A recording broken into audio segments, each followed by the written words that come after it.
દોસ્તો, સ્ટોરી સાંભળીને તમારા હોશ ઉડી જશે। વિદેશથી પાછી આવતી પુત્રીએ તેના વૃદ્ધ માતા પિતાને રસ્તાના કિનારે ભીખ માંગતા જોયા ત્યારે તે ચોંકી ઉઠી હતી। વૃદ્ધ માતા પિતાની કરુણ વાર્તા। નમસ્કાર મિત્રો, સ્વાગત છે। તો ચાલો મિત્રો, વાર્તા શરૂ કરીએ। પ્રિયાને આજે 3 વર્ષ થઈ ગયા। તેના માતા પિતાને મળ્યાને તે તેના પતિ સાથે ભારતથી દૂર વિદેશમાં રહે છે। તેના પિતાનો આજે જન્મદિવસ છે અને તે તેના પિતાને મળવા ખૂબ જ ખુશ હતી। તે તેના પિતાને જન્મદિવસની શુભકામના આપવા અને સરપ્રાઇઝ આપવા માંગતી હતી, પણ વરસાદ શરૂ થઈ જાય છે અને તેનું મન ઉદાસ રહે છે, કારણ કે વરસાદને કારણે તમામ ફ્લાઇટ્સ મોડી પડી જાય છે અને રદ કરવામાં આવે છે। પરંતુ થોડા સમય પછી જ્યારે વરસાદ સમાપ્ત થાય છે ત્યારે પ્રિયા તેના પતિ સાથે ભારત જવા રવાના થાય છે। તે છેલ્લા 2 મહિનાથી તેના માતા અને પિતા સાથે વાત કરી શકતી ન હતી। તે ભાઈને પૂછતી તો ભાઈએ કહ્યું હતું કે માતા અને પિતા ફરવા ગયા છે, તે ઘરે નથી, ચિંતા કરીશ નહીં, બધું ઠીક છે। બસ આ સાંભળીને પ્રિયા વધુ પરેશાન થઈ ગઈ। તે તેના પિતાને વહેલી તકે મળવા માંગતી હતી, તેની માતાને મળવા માંગતી હતી। હવે જ્યારે રસ્તામાં તે તેના જૂના વિચારો અને બાળપણની યાદોમાં ખોવાઈ જાય છે કે તે કેવી રીતે તેના માતા પિતાની પ્રિય પુત્રી હતી। 2 ભાઈ બહેનોમાં પ્રિયા તેની માતા અને પિતાનું ખૂબ ધ્યાન રાખતી હતી। પ્રિયા એક ખૂબ જ સંસ્કારી અને ચારિત્ર્યવાન છોકરી હતી। જ્યારે પ્રિયાના કોલેજનો અભ્યાસ પૂરો થાય છે ત્યારે તેના માતા પિતા તેના લગ્ન કરવાનું નક્કી કરે છે અને જ્યારે છોકરાઓ પ્રિયાને મળવા જાય છે ત્યારે તેઓ તેને જોઈને તરત જ પસંદ કરે છે। હવે પ્રિયાના લગ્ન નક્કી થાય છે। લગ્નનો દિવસ આવે છે અને લગ્ન ખૂબ જ ધામધૂમથી થાય છે। પ્રિયાના પતિ સાગર તે ખૂબ જ સારા વ્યક્તિ હતા। લગ્ન પછી પ્રિયા તેના સાસરે જાય છે અને થોડા દિવસો પછી સાગરને વિદેશમાં નોકરી મળી જાય છે, તેથી જ તે વિદેશ જાય છે। તે પ્રિયાને પોતાની સાથે લઈ જવા પણ ઈચ્છતો હતો, પરંતુ તેના વિઝા હજુ સુધી ફાઇનલ થયા ન હતા। હજુ થોડો સમય હતો એટલે સાગર એકલા વિદેશ જાય છે। જ્યારે થોડા દિવસ પછી પ્રિયાનો વિઝા બની જાય છે તે પછી તેને તેના પતિ પાસે જવું પડે છે। પ્રિયા વિચારે છે કે જો તે વિદેશ જતા પહેલા તેના માતા પિતા સાથે મળી લે, હવે વિદેશ ગયા પછી ક્યાં મળીશું? આ વિચારીને પ્રિયા તેના માતા પિતાને મળવા તેના ઘરે આવે છે અને તેમને જોઈને રડવા લાગે છે। પછી તેના પપ્પા તેને સમજાવે છે, દીકરી, તું કેમ ચિંતા કરે છે? તું શાંતિથી જા, તારી પાછળ તારો ભાઈ અને ભાભી અમારું ધ્યાન રાખવા માટે છે। ગમે તેમ કરીને અમે એટલા વૃદ્ધ નથી કે અમે અમારી કાળજી ન લઈ શકીએ। પ્રિયાના પિતા પ્રિયાને ખૂબ દિલાસો આપે છે જેથી તે આરામથી વિદેશ જઈ શકે અને તેને કોઈ સમસ્યા નહીં થાય। હવે પ્રિયા ભારે હૈયે તેના માતા પિતા પાસે વિદાય લઈ વિદેશ જાય છે। હવે પ્રિયા 2 વર્ષથી વિદેશમાં છે।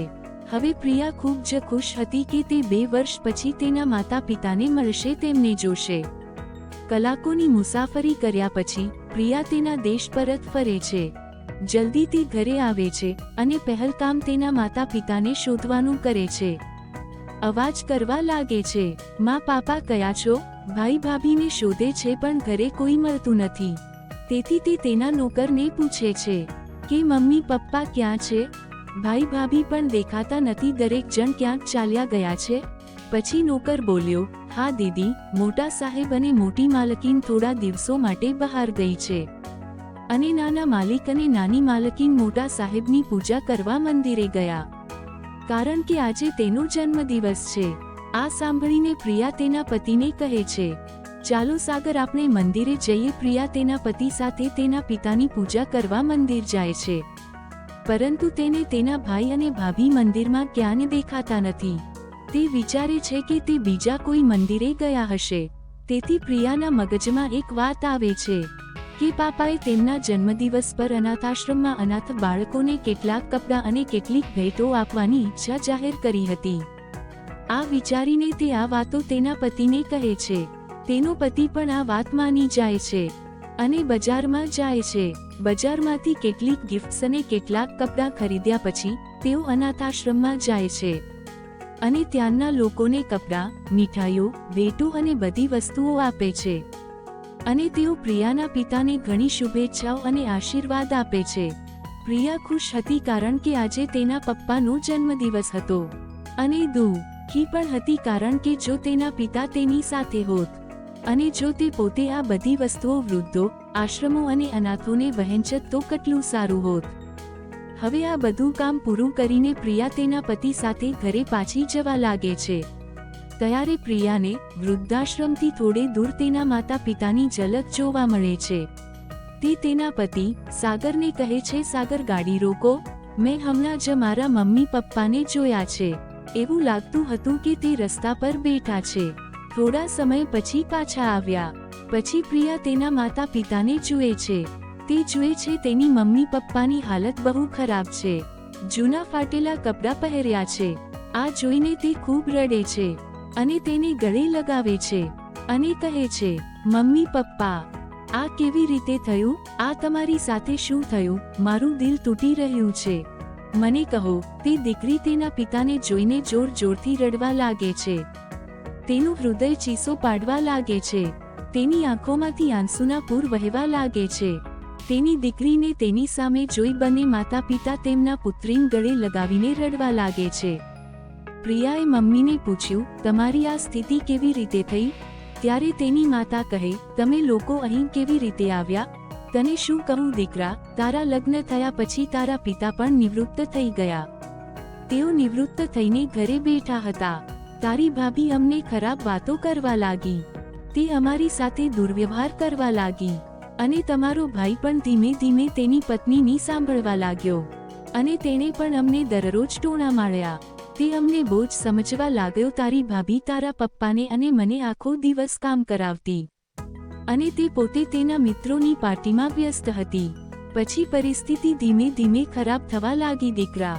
તારી ભાભી અમને વાસી ખોરાક ખવડાવવા લાગી અને જ્યારે પણ અમે છુપી રીતે તાજો ખોરાક લેતા ત્યારે તે અમારા હાથમાંથી છીનવી લેતી.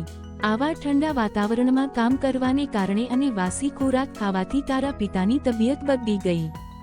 તેથી જ્યારે મેં તારા ભાઈ પાસેથી પૈસા માંગ્યા તો તારા ભાઈએ દવાની સ્પષ્ટ ના પાડી દીધી અને કહ્યું, મારા પર ઘણા કરજા છે અને તમારે લોકોને પૈસાની જરૂર છે. અરે, વૃદ્ધાવસ્થામાં આવી બીમારી થાય છે, તેના માટે પૈસા જોશે. તમે આ રીતે ઠીક થઈ જશો. તમે લોકોને આપો, મારી પાસે એટલા વધારાના પૈસા નથી, તેથી તમે ચાલ્યા જાઓ અહીંથી અને મને પરેશાન કરશો નહીં. તારા ભાઈએ આવા શબ્દ મને પણ કહ્યા અને પૈસા ન આપ્યા.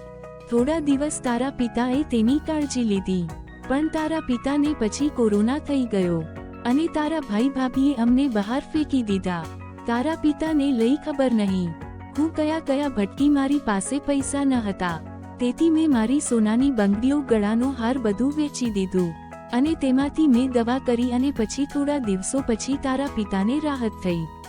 બીમારીના કારણે અમે બંને ખૂબ જ એકલા પડી ગયા હતા અને કમજોર પણ બની ગયા હતા અને સાથે અમને કોઈ નોકરી પણ આપતા ન હતા, કોઈ કામ આપતું ન હતું. તેથી અમને ભીખ માંગવાની ફરજ પડી હતી. એક પુત્ર ન હોવા છતાં અમે ભિખારી બની ગયા.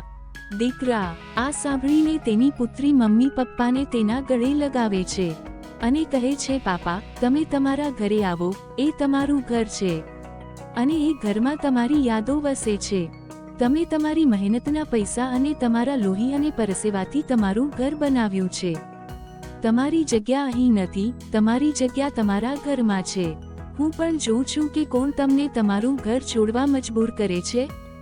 હવે તમારી દીકરી આવી ગઈ છે, તમારે ચિંતા કરવાની જરૂર નથી. પ્રિયા તેના નોકરને ફોન કરે છે અને કહે છે, રામુ ઘરને યોગ્ય રીતે સાફ કરજે અને સજાવી દેજે, હું મમ્મી પપ્પાને લઈને આવું છું. ઘરે પહોંચ્યા પછી પ્રિયાએ તેના પિતાનો જન્મદિવસ ખૂબ જ સારી રીતે ઉજવ્યો. પ્રિયાના પતિ સાગરે હોટેલમાંથી તેના પસંદનું જમવાનું મંગાવે છે. ઘણા દિવસો પછી તે માતા પિતાએ આટલું સારું ખાધું અને દીકરી અને જમાઈ વચ્ચેનો પ્રેમ જોઈને તે માતા પિતા પોતાના બાળકોને ભેટી પડે છે. પણ આટલો સમય થવા છતાં પ્રિયાના ભાઈ અને ભાભી ઘરે પાછા નથી આવતા. સાંજના બદલે રાત થાય છે. તેનો ભાઈ અને ભાભી અકળાયેલા પગલાં સાથે અંદર આવે છે અને પ્રિયાના માતા પિતાને ઘરમાં જોઈને ગુસ્સે થાય છે અને કહે છે, તમે લોકોએ મારા ઘરે આવવાની હિંમત કેવી રીતે કરી? તમને અહીં કોણ લાવ્યું? ત્યારે પ્રિયા કહે છે હું લાવી છું. પ્રિયાના ભાઈએ તેને કહ્યું તમે હમણાં જ આ ઘરમાંથી બહાર નીકળો. પ્રિયાને પણ ગુસ્સો આવ્યો. તેને કહ્યું હું પણ જોઉં છું કે મારા માતા પિતાને તેમના ઘરમાંથી કોણ કાઢી મૂકે છે. આ મારા માતા પિતાનું ઘર છે, તમારું નથી. તમે તેને બનાવ્યું નથી. આ મારા માતા પિતા દ્વારા બનાવવામાં આવ્યું હતું. અત્યારે આ ઘર મારા માતા પિતાના નામે છે. આમાં તમારા માટે કંઈ નથી. અને આ પણ સાંભળો, માતા અને પિતાએ તમને આ મિલકતમાંથી કાઢી નાખ્યા છે. એટલું પ્રિયા બોલી કે તરત જ પ્રિયાની ભાભી બોલી તમે લોકો આ ઘરમાંથી બહાર નીકળો, નહીંતર હું તમને પહેલાની જેમ ઘરની બહાર ફેંકી દઈશ. હવે પ્રિયાનો ગુસ્સો આસમાને પહોંચી ગયો. તે ગુસ્સાથી લાલ થઈ જાય છે અને તેની ભાભીને જોરથી થપ્પડ મારે છે. ભાભી તેના થપ્પડ મારતાની સાથે જ તે જમીન પર પડી જાય છે અને દર ખસવા લાગે છે. પ્રિયા કહે છે તમે બધા હોશમાં આવી જાઓ અને અત્યારે તમારો બધો સામાન લો અને આ ઘર છોડી દો. આ ઘરમાં તમારા લોકોનો કોઈ અધિકાર નથી. ત્યારે પ્રિયાના પિતાએ કહ્યું દીકરા, મેં તને મારી મિલકતમાંથી કાઢી મૂક્યો છે અને તેથી તમે હવે મારી સાથે આ ઘરમાં રહેશો નહીં. આ વાત સાંભળીને પ્રિયાના ભાઈ રવિએ પિતાના પગે પડી કહ્યું કે પાપા, મારાથી ભૂલ થઈ. મને ઘરની બહાર ન કાઢો, મને મિલકતમાંથી કાઢી મૂકશો નહીં. પણ હવે એ બાપનું મન પોતાના સંતાન માટેથી ઉઠી ચૂક્યું હતું કે તેની વહુ અને પુત્ર તેની સાથે કેવી રીતે વર્તન કરે છે. હવે તે પિતાએ પણ તેના બાળકને નકારી કાઢ્યું અને કહ્યું કે હું સમજીશ કે મારે દીકરો નથી, પણ મારે એક જ દીકરી છે.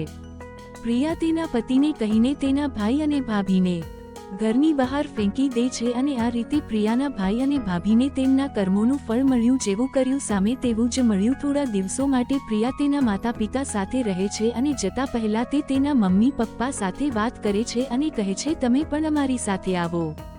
પછી પ્રિયાના પપ્પાએ કહ્યું દીકરા, આ મારું ઘર છે.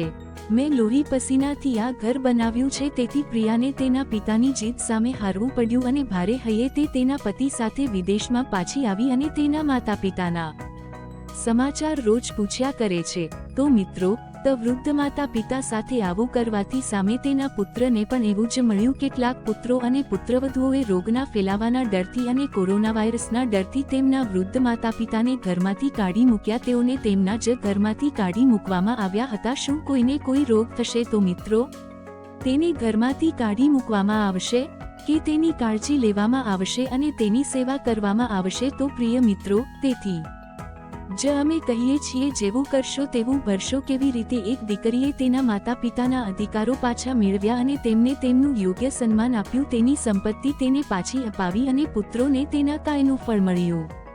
મિત્રો, ધન્યવાદ સ્ટોરી સાંભળવા માટે.